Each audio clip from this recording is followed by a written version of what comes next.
Okay, so picture this. A sprawling ranch, right? Nestled in the serene Applegate Valley of Oregon. Sounds idyllic, right? Yeah. But it's the backdrop for a shocking family tragedy. We're diving deep into the case of Tucker Reed, the young woman who found herself facing a life-altering decision, pulled the trigger, or potentially become a victim herself. It really is that stark contrast that grabs you, this peaceful, almost isolated environment, and then bam, you're thrust into this world of family conflict, accusations, and a fatal shooting. It really makes you think, does anyone truly know what goes on behind closed doors? Exactly. And that's what makes this whole deep dive so compelling, right? Mm-hmm. We're working with audio from the Killer Roll podcast, Mm-hmm. and it just meticulously pieces together like all the events leading up to the death of Shane Moore, Tucker Reed's uncle. It's a story just full of family secrets, conflicting accounts, and that constant question, was this self-defense or something more calculated? Before we get into the nitty-gritty, though, I think it's important to understand who we're dealing with here. The players. Their backgrounds and relationships, that's crucial to unpacking all of this. Right. So first, you have Tucker Reed, right? The young woman at the center of it all. In her police interview, she comes across as fragile, emotional, recounting the events that led her to shoot her uncle. But here's where things get interesting, right? Mm-hmm. Tucker have a background in acting and writing. She was even a child performer. So you can't help but wonder, are her emotions genuine, or is it a performance? Yeah, and that's a huge question, right? And it's something that the detectives investigating the case, they grapple with that too. Yeah. You've got Detective Tony Young. He's the initial interviewer, and he seems to approach Tucker with empathy, like sensing there might be more to her story. Right. Then you've got Detective Gabe Burfield. He's the lead detective on the case. He seems more skeptical, scrutinizes her every move, every word, questions whether her tears, the trembling, are authentic or in act. It just adds another layer to this whole thing. Right, yeah, absolutely. And let's not forget about Kelly Moore, Tucker's mother. She's a former lawyer, which is interesting given the circumstances, right? Yeah. And she co-authored a successful true crime book. So she knows a thing or two about, presenting a story. Wow. She paints Shane Moore as volatile, dangerous, a serious threat to their family. So we've got this complex web of relationships, personalities, all set against, this isolated Oregon ranch. And to understand the tension leading up to the shooting, we need to look closer at the setting itself. Yeah, the Applegate region of Oregon, it's known for its natural beauty, rolling hills, lush forests, that sense of serenity. But that isolation can also breed vulnerability. Imagine living in a place where help is far away, and your family is dealing with internal conflicts, potentially dangerous individuals. The sense of unease just starts to build. Okay, so let's talk about the shooting itself. According to Tucker, the atmosphere in the house, her grandmother's house where they were all staying, was just chaotic, tense. She claims that Shane was trying to force his way into the house, and she grabbed the gun to scare him off. Here's where perception and truth really come into play. Tucker says the shooting was an accident. She never intended to kill her uncle. She claims she only wanted to protect herself and her family. But the detectives, especially Burfield, aren't convinced. Right. Yeah. They're watching her emotional outbursts and questioning their authenticity. Was she truly terrified, or was this all a performance, to create a specific narrative? Right. And then there's this peculiar incident during Tucker's interview. Initially, she's cooperating with the police, answering questions. But as they get closer to the details about the shooting, she clams up. Demands a lawyer, which is her right, of course. Right, of course, yeah. But shortly after demanding the lawyer, she does something unexpected. Looks right at the camera and adds additional information about the shooting, without her lawyer present. Whoa. Okay. So that raised red flags for the detectives, casts a shadow of doubt over her credibility. It almost seems like she's trying to control the narrative, wants to ensure that certain details are on record, even though she's stopped talking to the police. Exactly. Makes you wonder, is she genuinely scared, acting on instinct? Or is there a deeper motive at play? To really unravel this, we need to dig into the family's history, and as you might expect, it's anything but straightforward. All right, so let's unpack that in part 2 then. We'll delve into the complex dynamics within the family and see what events might have shaped Tucker's actions. Make sure you subscribe so you don't miss the next part of this gripping deep dive. We left off with this feeling like there's just more to this story than meets the eye, right? And to understand Tucker's state of mind on that day, we really need to go back, examine those family dynamics. Okay, so family history. The podcast mentions that Tucker's parents, they went through a really messy divorce custody battle. I mean, you can imagine, right? That's got to leave some scars. Yeah, for sure. And you got to remember, kids are incredibly perceptive. Often they internalize the tension, the conflict, especially during those, formative years. And in this case, the custody battle seems like it was particularly bad. Yeah. We're talking allegations of abuse, restraining orders. Hmm.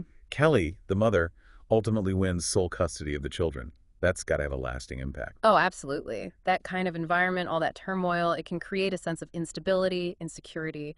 And Kelly, being a former lawyer, likely approached the whole thing very strategically, almost combative, which could have just added to the stress and drama. Makes you wonder, right? Did that kind of environment shape how Tucker interacts with conflict? Like maybe influencing her perception of threats, how she responds to them? It's a good point. And to understand Tucker even more, we need to consider her own experiences, Before that night, this wasn't just some sheltered young woman in rural Oregon. She had success, faced public scrutiny, all before she was 25. Right? She was a child performer, co-authored books with her mom and sister, got into USC. Pretty impressive. Yeah, no doubt. But then, while she's at USC, she gets caught up in this very public sexual assault case against her ex-boyfriend. Lawsuits, media scrutiny, the whole 9 yards. Hold on, what happened with those lawsuits? Did they ever reach a conclusion? Yeah, both were eventually dismissed, but the details around their dismissal are kind of murky. We don't have the court records or any statements explaining the outcome. So we have this unresolved chapter in her life, right? Which undoubtedly had a huge impact on her emotionally. It makes you think. How did that experience, along with her family background, shape how she sees the world, her reactions to stressful situations? Yeah, exactly. I mean, that level of scrutiny, legal battles, it could make someone feel vulnerable, maybe even distrustful of the systems that are supposed to protect them. So imagine this. You're Tucker Reed. You've dealt with this chaotic childhood, public accusations, legal battles, and now you're in this isolated environment with Shane, who's portrayed as volatile and potentially dangerous. That's a lot. It really is. It suggests someone who might be hyper-aware of threats, someone whose past experiences could lead to anxiety, maybe even a skewed perception of danger. Which brings us back to the shooting. In that moment, with all that baggage, was she acting in self-defense like she claims? Or was she, as Detective Bearfield suspects, manipulating the situation? It's the million-dollar question, right? And unfortunately, we've only heard one side. This episode ends with a preview of Kelly Moore's account. And given her background, lawyer and true crime author, her version is bound to be interesting. Okay, before we get to that, let's pause for a second. Both Tucker and Kelly are skilled storytellers. Tucker with her acting and Kelly with that true crime book.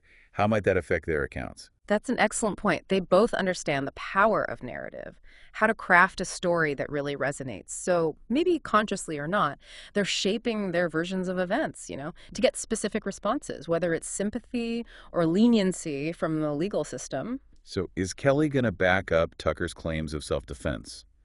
Or will she offer a completely different take, one that casts doubt on everything we thought we knew? That's the beauty of a good mystery, isn't it? The truth is often somewhere in between. Our job as listeners is to look at each piece of information, each testimony, and try to separate fact from fiction. All right, everyone, it's time to shift gears. We've heard Tucker's side, analyzed the family dynamics. Now we're going to hear Kelly's account. Get ready, because this deep dive is about to take another turn. All right, so we're back, and I'm still thinking about everything we've learned about Tucker Reed and her family. This is just getting more and more complex. It really is. It's like we're peeling back layers of an onion here. Every new piece of information, it just reveals another layer of complexity, another contradiction that makes it even harder to figure out what really happened. Yeah, and now we get to hear from Kelly Moore, Tucker's mother. And remember, she's a former lawyer, a successful true crime author. She knows how to fight and she knows how to tell a story. Definitely. We got to remember that as we listen to her. She's coming at this with a unique perspective, right? Part mother, part legal mind, and part storyteller. Okay, so let's just dive right in. The podcast ends with this preview of Kelly's interview, and she comes out swinging. She is fiercely defending her daughter. She calls Shane Moore like a monster, a violent man who terrorized their family for years. See, this is where it gets really interesting, right? We heard Tucker's version, fear, self-defense. But now Kelly is taking that narrative and just amping it up, using super strong language, painting Shane as the bad guy, the villain. Yeah, and she even suggests that Shane had this history of violence against women, claims he was abusive towards his ex-wife, even threatened Tucker and her sister. Important to note here, those are allegations. We don't have any proof of that. And it's crucial to avoid jumping to conclusions. But it's clear Kelly is building a case for her daughter, trying to establish this pattern of behavior from Shane, like to justify why Tucker used deadly force. Yeah, it's almost like she's creating this narrative of preemptive self-defense, right? Saying Tucker felt she had no other choice. She had to protect herself and her family from this imminent danger. Exactly. And she's really playing on that sense of vulnerability that we talked about, the isolation of their family, their fear of this volatile guy. But here's what gets me. The podcast hints that there might be some inconsistencies between Kelly's account and what the police actually found. It's like she's filling in the gaps with her own interpretation of things, maybe even embellishing details to fit a specific narrative. Right. And that's the challenge with eyewitness testimony. Our memories are not perfect. And strong emotions, they can definitely influence how we remember things, especially traumatic events. So it's possible that Kelly truly believes her version of events, even if it differs a bit from what actually happened. So where does that leave us? We have Tucker and Kelly, both great storytellers, presenting this narrative of fear and self-defense, this desperate act to protect themselves. And then we have the detectives, putting together the evidence and finding holes in their stories. And that's where we come in as listeners. We can't just accept one side as the absolute truth. We have to think critically, weigh the evidence, understand that there might be multiple perspectives, and they could all be valid to some degree. Yeah, it's a good reminder that the truth can be hard to find, especially in cases like this. With high emotions, personal biases, all that can cloud our judgment. Absolutely. We may never know for sure what happened that night in the Applegate Valley, but I think by looking closely at the information, at the different perspectives, and, just acknowledging that people are complicated, that helps us understand this case a little bit better and maybe come to our own conclusions. This deep dive has been a wild ride. Family secrets, conflicting stories, and a shooting that really makes you think about where self-defense ends and something else begins. So what are your thoughts? Do you think Tucker Reed was truly acting out of fear? Or is there something else going on here? Let us know in the comments. And don't forget to subscribe for more deep dives into true crime and these fascinating complex stories